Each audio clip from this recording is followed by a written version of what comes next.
Auzu billahi minash shaitanir rajim. Bismillahir rahmanir rahim. Dear brothers and sisters, assalamu alaikum. My name is Shoaib Khan and welcome to maxafter.com's another very exciting tutorial. I'm pretty excited about this tutorial because it took me some time to figure it out how to do this thing.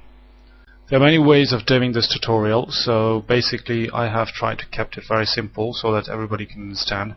You can also do this animation with the help of bones as well, but I've done it manually so that it's easier for you guys to understand. So this is what we'll be doing.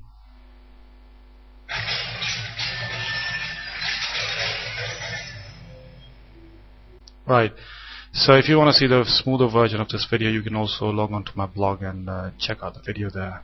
Don't worry, it looks very difficult, but it's not that difficult actually. So I'll guide you through this tutorial. So are you guys ready? So let's start the tutorial. Okay, here we are in 3ds Max.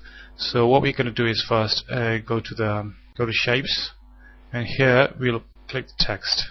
We'll write down transformers. Right. So we're just doing the shading first, texture and mapping. Click on the front viewport, text appears there. So just click on Arial and just write trans, and with your arrow key you can select transformers normal. So this is transformers font. You can also find it if you Google transformers font. I'm sure you'll find out this font. Right, so let's go and very quickly reduce the size because it's pretty big. You can move the perspective view. Middle mouse button you can move it, and Alt and middle mouse button you can move it here and there wherever you like.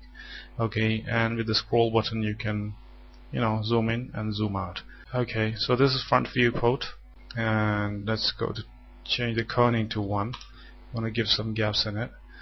Right, so let's go and apply bevel to it. Here we are in bevel, and just going to apply 0.4, 0.4 and 8. So if you've got problems here, sometimes it happens because of the font and sometimes it's because of the bug. So we can just click this keep lines from crossing, so it won't cross anymore. Right, so as you can see, the bevel is from the back side, yeah, but you want to bevel it from the front as well. So turn on the level 3 and again 0.4 and minus 0.4. Right, so it's beveled from both sides now. And the height, basically this is the height, extrusion level. Let's keep it 8. Let's save the file as well. Right, okay, let's maximize the perspective view. Click here and the view is maximized. Okay, let's go and apply a shader to it. So here we are in the shaders. First one is selected by default, and what we do is just go to diffuse and click diffuse. Here we'll apply noise. So you got noise here. Double click it, you'll see the bigger version, so you'll know what's happening. Right, okay, let's go and apply fractal. So in color swatch 1, click none, and here we're going to apply click bitmap. So you go to the maps and material. I'm sure you have this map as well. It's in metal. If you have 3ds Max, then you should be having this. Go to metal. In metal, apply this here, galfplat.jpg, right? And then you go back one step. Again, click color swatch 2, bitmap. Again, we go to the same folder, and here we'll apply diamond 1. So this is our material applied. And then we go back one more two steps and open up the maps. Here in the bump we'll click none and go to bitmap. Again the same folder, metal, and then we go to all metal. Here we just increase it to minus 60 so that we can see it's you can see the small holes there. Okay, go to reflection, bitmap, and apply. Go to a folder called reflection. Here we apply this reflection. So all standard materials that comes with 3ds Max. Here just turn it down to 5 or something, just close this, and let's go and apply it to select the move tool. Okay, and then here just go and apply it, after selecting it. If you click this, it will show the material applied. Right, so right now it needs UV mapping.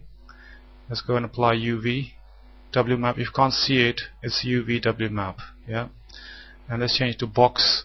And we want it, this is basically stretched. We want it to be, properly applied. So we go down to bitmap fit, and again we go to the folder metal, and we'll apply this first one.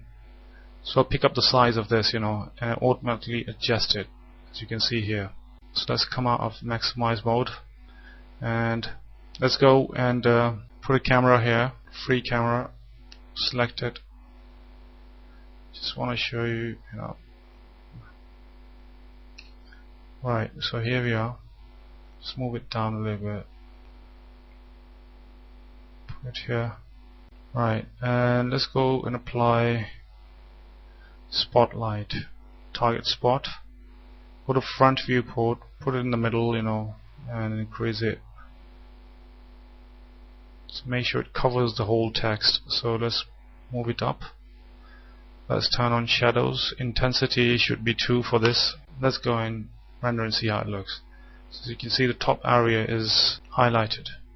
Right, so we want to move this, a bit forward so that we can see the highlighted areas here. Let's maximize it, so that we can see what's happening. So this is basically moving towards the front part, Now let's render it. Go to lights again and go to target spot. And again, put another from underneath, Okay, this time make it 1.6. And again, turn on the shadows for this as well. Right. So shaping up, let's go to Omni here and apply Omni, put Omni in the front viewport just near where O is. Okay, here's the top viewport, you can see what's happening, bird's eye view. Right, and let's change this to 0.6. Let's go and see, render and see how it looks. Okay, let's go to maps again. Okay, here change the specular to 34 and this to 27. Right, let's see how it looks. So it's coming up, and let's bring it forward a little bit more, so it looks cool. Right, so this is our texture and mapping. One more thing, we need to give it a shade, blue shade. Go back to our map here, save your files as well, turn on, tick the color, self-illumination, and go to the swatch here. Just get some, bluish kind of color, keep it dark. And now if you render, you'll see it's blue. If you want to keep it more blue, then move it up a little bit more. So it's blue now. So you can just, adjust the color like this. Right, so this is, basically texture mapping done. And now let's go and do the real thing. Right, so basically what I've done is we need to do it individually. You can't apply the breaking up of text, to the whole thing here. What we do is we just go back to text here and delete all the text that we done. So we just keep T here. T. Yeah. So here we are. We've got only T. Let's go and right click and isolate selection. So now we've got only T, so nothing else is in there. So what we can do is press P on your keyboard, so you've got perspective mode, and we can play around. Right, so this is our text. So let's break it up. Right, before that, I've treated the text. The T is a bit stretched, so we go here text, and we go to edit spline. Edit spline, just click here, and let's select the vertex. So let's bring it down. No, it depends how you want to play. Okay. That's how originally it is, You can spend more time to make it look cooler. Right, okay, save your work as well. And now what we need to do is, let's break this text. Go to perspective, right click, and edge faces. So we can see the faces here. This is what we need to do. We need to break it up, cut it up basically, and then animate each piece. So for that we go to shapes. Let's go and apply a box. And on top viewport, create a box, Go to modify, and that's your box here. Make it bigger so it covers the whole text. So it's basically going to chop it in the middle, Okay, let's make it thicker. Turn on the toggle here. Press shift on your keyboard and make a copy. This time let's just make it smaller, I hope you guys are following me. What I'm doing is just I'm gonna chop it with Pro Cutter, nothing else. So this is the place where you can just spend more time and make it look cooler, I'm just doing it quickly because otherwise this tutorial is going to be hours long. Make another copy, and let's go and again press shift and make another copy. This is just making copies, basically making kind of a cage around it. So this is how you're going to chop it, into pieces. So what you're going to do is right click this one, and convert to editable mesh. Here, go down and press attached, click attached, and select the rest of the boxes that we just created, around the T. Do not select the T. All the boxes are selected, I guess. Yes. Right, so they are selected now. What we need to do is we go to now, okay, we're here in geometry, and here we just open this, go to compound, and here we'll select Pro Cutter. So this is the tool that we use to cut this T. We just check auto extract mesh, explode by elements, stock outside cutter, stock inside cutter. That's it, and pick cutter object. So cutter object is already selected, so we extract selected. So we select this here, cutter box 4, and then we move up and then again click pick stock object. So stock object is what is T. So let's click T. So here we are, and press delete. So all your boxes are gone now. Nothing complex. We just chopped it, and you see that it's been chopped. So what we do here is again we'll select T, the whole T here, and deselect the rest. For that we go and click here and deselect, press Ctrl and deselect the rest, because I want to just again isolate it, and okay, press isolate selection. If you can't see it, then it's isolate selection. So this is front viewport. Here select all of it, go to hierarchy, and here affect pivot only, and here center to object. So all the pivots are centralized, Now let's animate it. So go to hierarchy again, affect pivot. Let's go and move it down here somewhere.